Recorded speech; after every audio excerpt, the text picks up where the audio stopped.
de salud.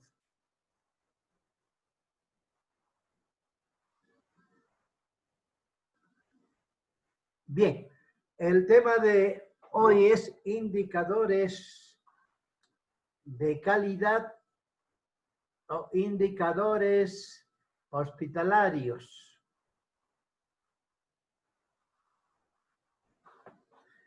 En cualquier análisis de los servicios de salud, ya que es un proceso que trata de determinar en forma sistemática y objetiva la lectura, el proceso y los resultados, ¿no? Los instrumentos que se utilizan son los indicadores. Y para eso es importante, ¿no? Es importante que sepamos qué es un indicador. Indicador es una característica que se puede medir. Todo esto lo tienen en el contenido mínimo que les pasé hasta el primer parcial. Es más, con este tema, hasta ahí sería el primer parcial. Esta tarea tiene los ejercicios. Los ejercicios son para prácticas, ¿no? No entrarían en el examen los ejercicios, solo la teoría. Pero hasta este tema entra, creo que damos examen el 12 de septiembre. ¿No? Entonces vamos a seguir avanzando y vamos a tener esa situación de ejercicios para prácticas. Bueno, estos indicadores tienen características. ¿Y cuáles son sus características? Uno, que deben ser medibles, cuantificables. Ahí tenemos las tasas, porcentajes, proporciones y razones, ¿no? ¿Y qué es una tasa? Como ejemplo tenemos la tasa de mortalidad infantil, la tasa de mortalidad materna. Pero ¿cómo se define una tasa? No es más que la relación entre los sucesos y las condiciones observadas con la población expuesta al riesgo. Lógicamente, en una área, en un periodo determinado, ¿no? Hay esa situación. Y porcentaje, ¿qué es un porcentaje? Es una proporción multiplicada por 100. Ejemplo, cobertura de vacunación. 80% de vacuna antipolio, 90% de vacuna antirrábica canina. Así se registra. Acá lo que hay que saber es que el porcentaje nunca debe pasar de 100. En los ejercicios que vamos a tener, pasa de 100. No pasa de 100, pero tiene su explicación lógica. Pero no debe pasar, son errores que vamos a explicar posteriormente, ¿no? O sea, algunos años atrás ha habido cobertura de vacuna antisarampionosa, 240%. ¿Cómo se interpreta eso? De 100 niños que tenía que vacunar, vacuné 240. Una locura, ¿verdad? Pero a veces es una realidad. Y eso es porque la población o el personal que trabaja ahí no sabe ni cuántos niños tiene. De ahí que se prepara a vacunar 100 niños y vacuna más de 100, ¿no? Hay ese tipo de situaciones. Proporción. ¿Qué es la proporción?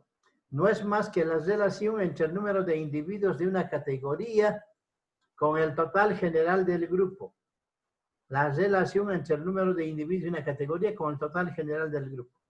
Esta proporción sirve para salvar el porcentaje. Valores mayores a 100% son proporciones. Por ejemplo, tasa de mortalidad infantil, que se mide por 1000. No, tasa de mortalidad materna, que se mide por 100.000. Eso ya es proporción, no es porcentaje. Y por último tenemos la razón. La razón señala tamaño de un número respecto a otro. Acá dice a toro, ¿no? Es a otro. No sé en su documento cómo estará. De todas maneras hay que arreglar. Bueno, en el documento debe estar bien.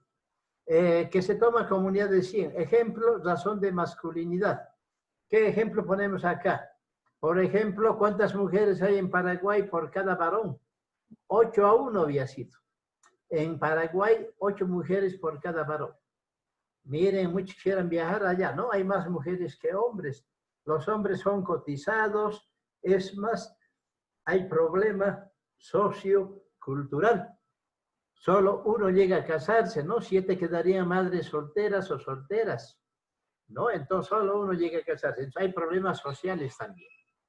Bien, continuando entonces, tenemos otras características de los indicadores, tenemos que son comparables temporal y espacialmente.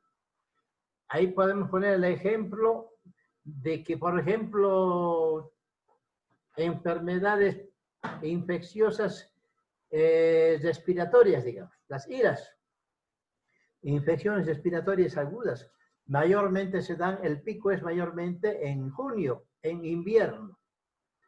Y las diarreas son en verano, épocas de calor, ¿no? O sea, a principios de año y a finales de año, las curvas son contradictorias con las IRAS y las EDAS, ¿no? Uno ocurre en épocas de calor y el otro en épocas de frío.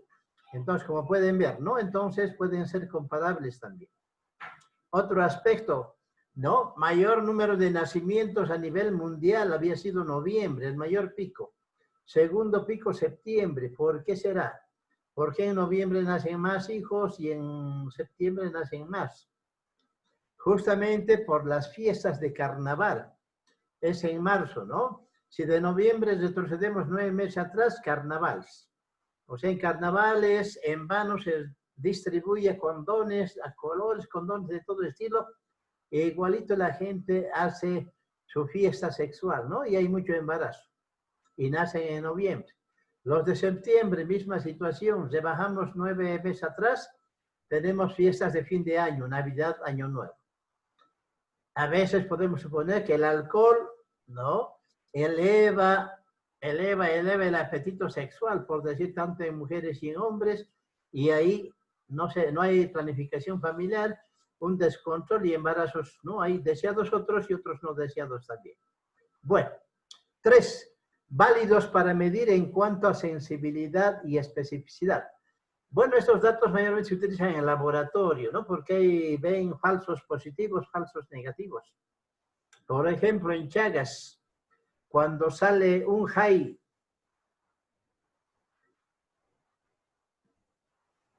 positivo, alucinación indirecta positivo, mal podría un médico decir que la paciente tiene Chagas, ¿no? Especialmente las mujeres embarazadas. Para saber si un diagnóstico es correcto en Chagas, tiene que haber 2 resultados. Uno sería el high, otro la inmunofluorescencia indirecta, el IFI, y otro el test de ELISA, ¿no? ELISA para Chagas, lógicamente, no para VIH, para Chagas. De estos 3 que la OMS recomienda, 2 tienen que ser positivos para confirmar. En el caso de Chagas, si solo hacen high, podría haber un falso positivo, porque a veces personas que han tenido, vamos a decir aquí, malaria, personas que han tenido salmonelosis, podrían dar un high positivo para el high, ¿no? Para Chagas y no tener Chagas. Entonces, por eso se recomienda otro examen para esta situación. 4. Deben ser sencillos en cuanto a su construcción e interpretación. Bueno, no sé cómo pasa en otros países, pero acá, al calor de la política, nuestros jefes de hospitales, jefes del SEDES y otras instancias de hospitales, es al calor político. No interesa la formación, no interesa el posgrado, ni la especialidad. Lo importante es que grite fuerte en un desfile político, en una marcha, en un bloqueo político, ¿no? Ellos son directores realmente, ¿no? Directores de hospital sin mucha experiencia y realmente por ahí también andamos retrasados en salud. No hay, ¿no? Fíjense, Hospital del Viedma, bueno, ya le cambiaron, pero igual, seguimos políticamente. Anteriormente estaba un director anestesista. ¿Qué sabía un anestesista de administración hospitalaria, de epidemiología, de salud pública? Casi nada, ¿no? Entonces hay esos problemas. Y hay que explicarles con dibujitos para que ellos entiendan dónde hay mayor mortalidad, ¿no? Mayor mortalidad de un cajón grande de muerto y menor mortalidad de un cajón pequeñito de funeraria, ¿no? Para que es una manera de explicar también. 5. Deben ser eficientes en cuanto a costo y tiempo. Es decir, la eficiencia siempre mide relación de costo, de dinero. Si yo gasto menos y avanzo más o gano más, soy más eficiente. Es ejemplo, podemos decir, un estudiante de medicina, si entró acá y en 5 años acaba los 10 semestres y su último año hace su internado, es eficiente, no se aplazó, no gastó nada, no gastó de más como otros que repiten, se cambian de universidad, todos esos problemas y el gasto es para los padres, ¿no? Entonces, no serían eficientes esos muchachos que vencen en 7, 8, 9, 10 años. 6. Representativos. La muestra debe ser representativa. Si queremos hacer un censo de todo Cochabamba, difícilmente vamos a terminar con poco personal, ¿no? Tendríamos que terminar en 3 años, en 4 años, y eso no justifica un estudio. Tiene que ser inmediato. De ahí que sacamos una muestra que debe ser representativa y aleatoria, más o menos un 33%, y ese dato nos puede servir para decir, digamos, en ese 33% salen diabetes positivos todos. Podemos decir que todo el mundo es diabético, ¿no? Podríamos asegurar eso, por la muestra que es representativa y aleatoria. 7. Deben ser útiles para la toma de decisiones, monitoreo, evaluación y programación. La verdad que con los datos de estadística, con datos de salud, realmente, casi te doy. No, debemos de tener en cuenta realmente para hacer al próximo año un POA, una programación operativa anual, nosotros nos abocamos a los resultados de enero a septiembre. ¿No? Este mes de octubre ya todas las instituciones van a empezar a hacer su POA del próximo año en relación a las estadísticas de enero a septiembre. En mi institución, yo también soy funcionario público, ya estamos haciendo el POA, ya estamos en agosto, ¿no? Ya se están anticipando, por decir. Bueno, lo ideal es hacer en octubre, ¿no? Después después de septiembre, ¿no? De 3 trimestres como punto de arranque en base a datos estadísticos. 8. Debe ser objetivo, confiable, consistente, si arroja resultados no idénticos. A veces habemos personal técnico que inflamos población, que inflamos datos estadísticos con el fin de quedar bien y que no nos llamen la atención. Pero esto no es lo ideal, ¿verdad? No es ético, pero pasa en nuestro medio. Y de ahí que podemos tener, digamos, datos errados, mayormente en ONGs para conseguir presupuesto, ¿no? O financiamiento. A veces mandan datos equivocados, errados, inflados, para que puedan recibir un presupuesto. 9. Sensible si registra cambios de la situación o fenómeno de qué se trata, ¿no? Deben ser sensibles. Luego tenemos tipos de indicadores de mayor uso en salud pública. Tenemos indicadores de proceso. ¿Quién se casó? ¿Quién se embarazó? Indicadores de estructura que se refieren a la accesibilidad y disponibilidad. Luego vamos a explicar, se refieren a los recursos humanos, materiales y financieros. Indicadores de proceso que miden el grado de cumplimiento. Ahí tenemos actividades, productividad, el uso, la utilización, la calidad. Luego tenemos indicadores de impacto, que se refiere a los resultados inmediatos, incidencias, prevalencias de morbilidad, ¿no? Ahí tenemos las coberturas, la eficiencia, la eficacia y la efectividad. Y por último tenemos indicadores de la se saltó esto. Ya no tenemos indicador de resultado en la comunidad. Acá vamos a medir cuántas veces hemos programado reunión con madres de familia, con grupos organizados y cuántos hemos cumplido. Por ejemplo, si yo programo mensualmente una reunión con un club de madres y solamente voy a 6, mi rendimiento será 50%, ¿verdad? Entonces, en ese sentido, tratamos también de ver la situación. Bien, ahora empezamos a explicar uno por uno. Indicador de estructura. Acá vemos la accesibilidad. ¿Cuál es su definición? Es una condición variable de la población de poder utilizar los servicios de salud. Ahí tenemos como ejemplo la accesibilidad geográfica, económica, cultural y organizacional.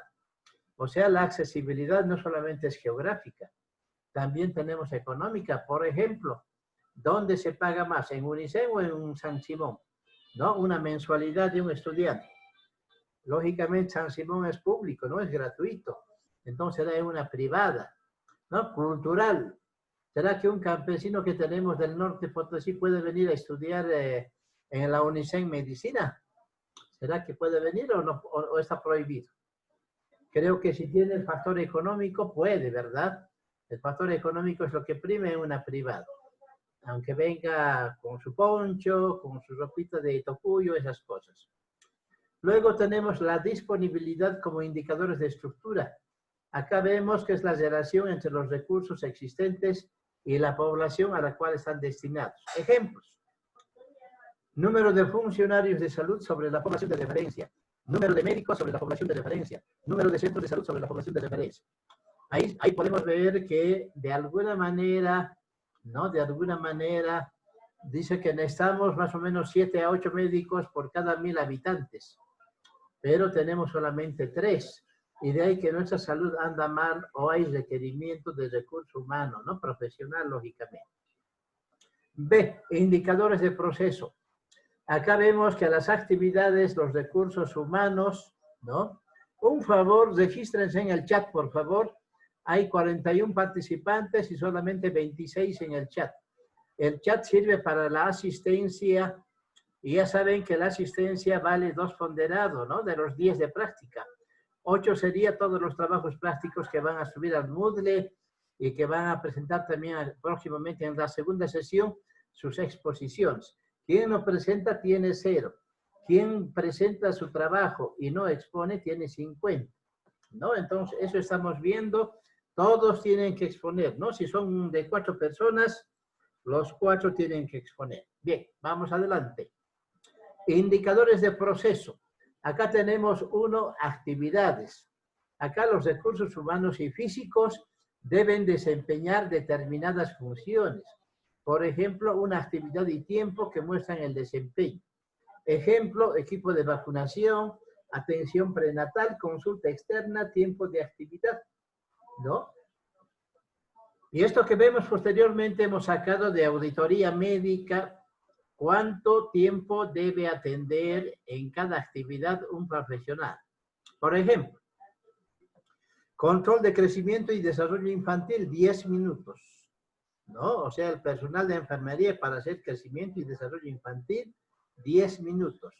Control de planificación familiar, ¿no? El personal médico a la pareja, una charla de planificación, sin inducir a qué método, sino hablar de todo, 10 minutos también. Control de consulta en medicina general, 15 minutos por paciente. No, eso es con calidad. 15 minutos medicina general. Pediatría igualmente 15 minutos.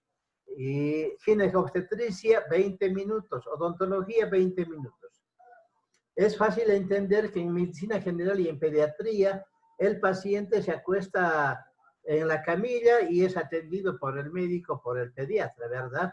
En cambio, ginecobstetricia, la señora o la señorita tiene que desvestirse, tiene que colocarse una bata y tener a veces el tacto vaginal, ¿no? Es la presentación ginecológica. Eso es un control. Ahí va a tardar un poquito más, por eso 20 minutos. Odontología igual, no es solo un diente que va a atender el odontólogo, sino varios. Y ahí que tiene 20 minutos. Estos 4 parámetros, medicina general, pediatría, ginecobstetricia, odontología, van a servir para hacer nuestros ejercicios. Luego tenemos la atención del parto, 240 minutos. Lógicamente un parto normal vía vaginal, ¿no? Son 4 horas, ¿no? 4 por 60 minutos, 240 minutos. De ahí que a veces los ginecólogos manipulan un parto normal, se inventan un riesgo, una emergencia, ¿no? Para hacer cesárea. Y de ahí que cuando en un hospital hacemos una estadística de cesáreas, cesárea 70%, parto normal 30%. que debería ser al revés, ¿no? Parto normal debería ser 70-80% y un 20-30% cesáreas, bien identificadas en el riesgo. Pero por el tiempo, ¿una cesárea cuánto tarda? Un ginecólogo experto, 15 minutos una cesárea, ¿no? Pero normalmente se calcula 30 minutos, ¿no? O se da anestesia para 30 minutos. Entonces ahí va también otra situación de ética. Control de visita familiar, 20 minutos, ¿no? Control de visita familiar, 20 minutos. Bien, eso de las enfermeras, ¿no? ¿Cuántas visitas domiciliares van a hacer? ¿Y qué charla van a dar? Entonces, si tiene 20 minutos, trabaja 6 horas, en 1 hora hará 3 pacientes, ¿no? En 6, 18 familias tendrá que visitar. Eso para su evaluación también. Bien, luego tenemos productividad y rendimiento. La productividad indica número de actividades realizadas por recurso disponible por unidad de tiempo. Ejemplo, número de días cama ocupada sobre número de ingresos. El rendimiento es número de actividades realizadas por recurso utilizado por unidad de tiempo. Ejemplos. Número de consultas médicas sobre número de horas de trabajo. Lo que habíamos dicho anteriormente, ¿no? Si es un médico general, un paciente con calidad atiende en 15 minutos. En 1 hora deberá atender 4. Si trabaja 3 horas, será 12 pacientes. Y si trabaja 6 horas, será 24 pacientes por día. Ese será su 100% de rendimiento. Otro, número de controles prenatales sobre el número de horas de trabajo. Control prenatal, ¿no? ¿Cuánto tiempo va a llevar? Número de controles de crecimiento y desarrollo sobre el número de horas de trabajo.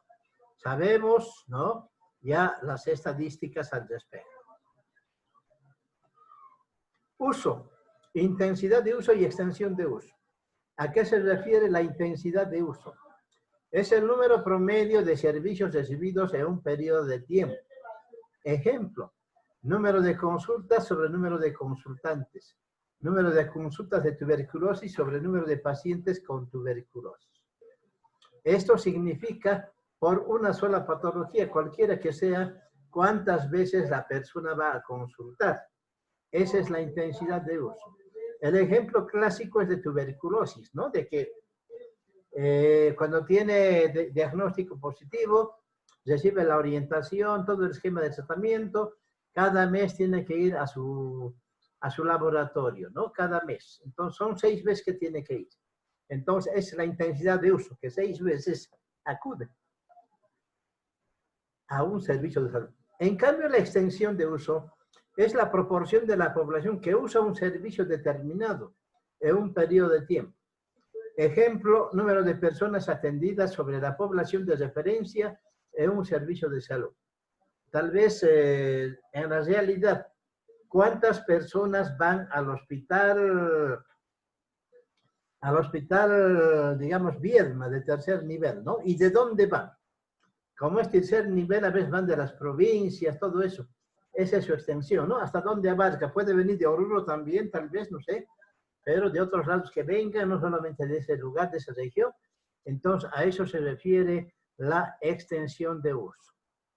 Luego tenemos la utilización como la relación entre el recurso utilizado y el recurso disponible para una actividad o por un servicio por unidad de tiempo.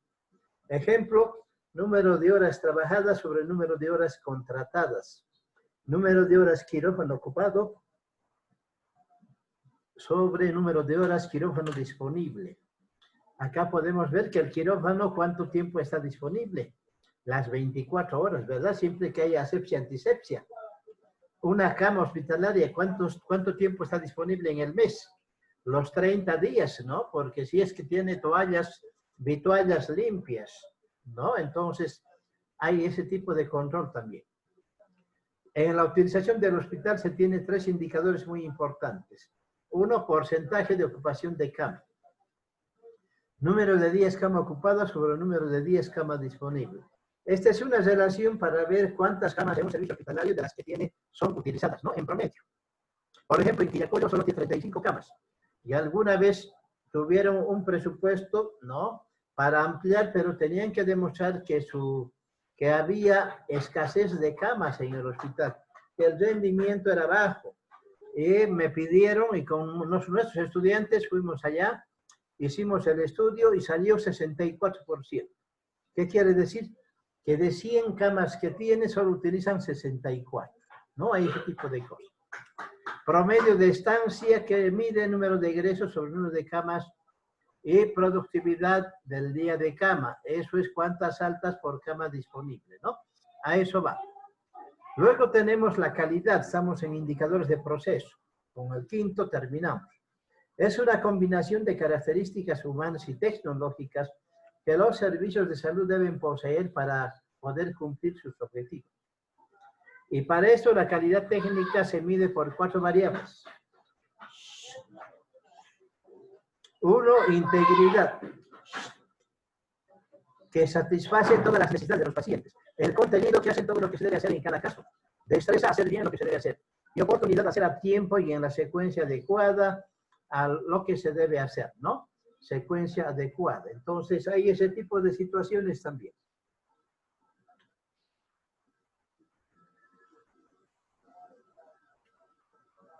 Bien. Ejemplo, vamos a poner acá. Por ejemplo, en la vida real me pasó esto. No, bueno, yo trabajaba en Conbase ahí en la Aroma, un policonsultorio, era director, y mi enfermera viene, doctor, la aguja se quebró. Ella colocó intramuscular una aguja, región glútea, y la aguja quebrada. ¿No? Por eso hay que revisar bien, a veces está débil la aguja y como chocó seguramente aquí al hueso, se quebró y se quedó la aguja y solo quedó el émbolo. Ese rato le hicimos echar al paciente en la camilla, hicimos una incisión en el lugar del colocado del inyectable, abrimos un poco, abrimos, nada, no había la aguja, no había. ¿No? Entonces ahí lo suturamos la herida y a media cuadra había un equipo de rayos X, ¿no? Privado, lógicamente. Y fuimos allá, porque nosotros éramos responsables del material que teníamos, y le llevamos al paciente caminando, todos caminando con un equipo de cirugía menor, ¿no? Con equipo de cirugía menor para hacer la incisión y sacar la aguja. Llegó al servicio de rayos X, se acostó en la camilla, miren qué pasó, ¿no? La aguja estaba en el muslo, Ahí también yo me di cuenta que fue mi error, ¿no? No tener tal vez una destreza o contenido teórico, digamos, ¿no? Y en el caminar de ese paciente en esa media cuadra, la aguja fue bajando, miren, de la región glútea al muslo. Y ahí le dijimos que no se mueva ahí mismo, que se quede. Sacamos la placa radiográfica, lo colocamos en la pared, una incisión en el lugar más o menos calculado. Con mucha suerte encontramos la aguja, ¿no? Con mucha suerte encontramos la aguja. Esa fue una situación muy, bueno, para nosotros agradable, ¿no? Pero con sufrimiento. Y pagamos curaciones, antibióticos, todo pagamos nosotros porque fue nuestro personal que hizo eso. Entonces, como pueden ver, a veces hay que tener. Otro ejemplo, para que entiendan bien que deben tener una integridad, contenido, destreza y oportunidad. Viene una señora con su hijito para una vacuna benzatínica, ¿no? Penicilina benzatínica. Y agarran la jeringa, el agua destilada, porque viene en polvo, ¿no? Y le hacen echar al bebé y le preguntan, bueno, ahí preparan, ¿no? Preparan la penicilina, agua destilada, al frasquito, a la jeringa, listo, la prueba de la gotita, le tapan y le dejan ahí. Y le preguntan a la madre, señora, ¿dónde vive? ¿Qué se llama? Todos datos generales. Anotó todo eso, les dice, agárrele al niño, ayúdeme por favor, le vamos a colocar su inyección. Agarra la jeringa, pincha al bebé, le quiere vacunar, le quiere inyectar el antibiótico, no entraba el antibiótico. En ese poco momento que se quedó la aguja, en el interior de la aguja se secó la penicilina, que es un poco espesa. Esos antibióticos espesos, como la penicilina, hay que colocar inmediatamente. Ahí es falta de destreza, de oportunidad, de contenido teórico del personal, ¿no? Ahí lo que hay que hacer es reconocer nuestro error pedir disculpas, sacar la aguja, cambiar de aguja, la prueba de la gotita y en un lugar cercano pinchar nuevamente, ahí sí va a entrar la penicilina, ¿no? Entonces vean esa situación también, que nos ocurre, ¿no? Nos ocurre a todos, puede ocurrirnos. No siempre somos eficientes en todo momento, siempre hay alguna cosa que no podemos indicar. Bien, otro sería indicadores de impactos. Esto es muy importante, ¿no? Pregunta de examen. La cobertura, que es la proporción de personas con necesidades con necesidades de servicios de salud que recibe atención para tales necesidades. Ejemplo, número de niños vacunados sobre número de niños susceptibles. Número de consultas sobre número de personas. La eficacia mide el logro del objetivo. Número de niños realmente protegidos sobre número de niños vacunados. Número de niños o pacientes curados sobre el número de pacientes tratados. La eficacia, el logro del objetivo. Es como cuando ustedes terminan en el tiempo exacto su carrera de medicina. Son muy eficaces, lograron su objetivo. Eficiencia. Muestra la relación entre los efectos de un programa, servicio de salud y los gastos. Siempre tiene relación con dinero la eficiencia, ¿no? A menor costo, si alcanzo más, soy más eficiente. Ejemplo, costo de programas, costo de una intervención.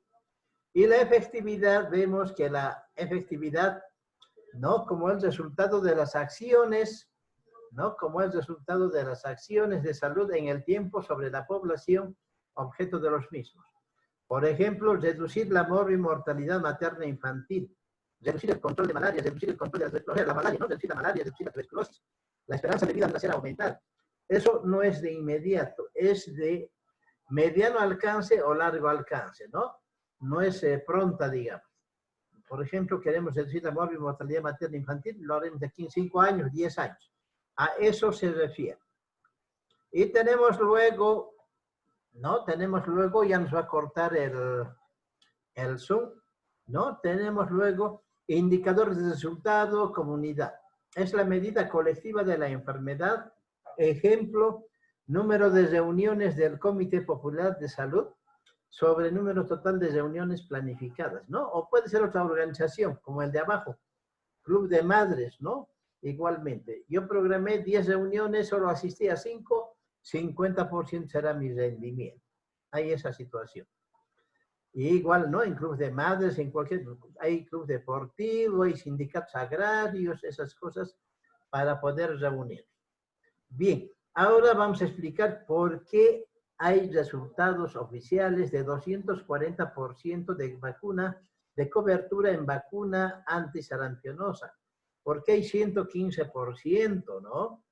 Alguna vez, yo no creo en el 100%, de verdad les digo eso. Alguna vez cuando fui director del Hospital de Cochabamba, ahí en el centro de salud, una licenciada me puso 100% de cobertura, no me acuerdo si era, ¿no? Antiamarílica, creo, ¿no?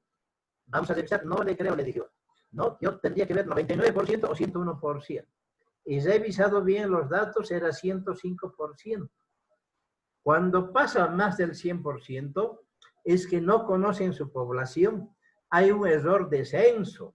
Entonces hay que hacer un censo nuevamente.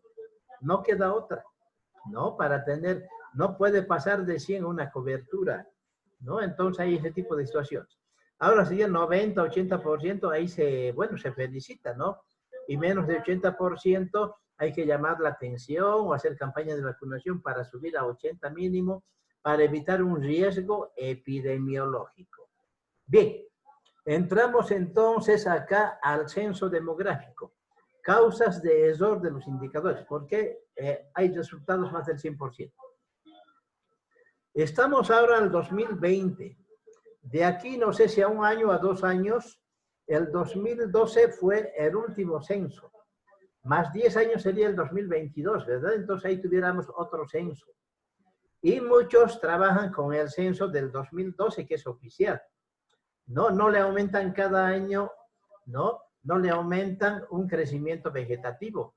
Entonces trabajamos con un censo antiguo, anterior. Entonces de ahí es que nos va a fallar la población.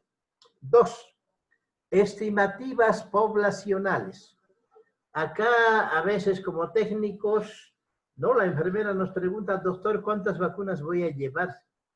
no sabemos cuánto y miramos la población, bueno, lleva 300, no, lleva 500 vacunas, ¿no? Para niños, lógicamente.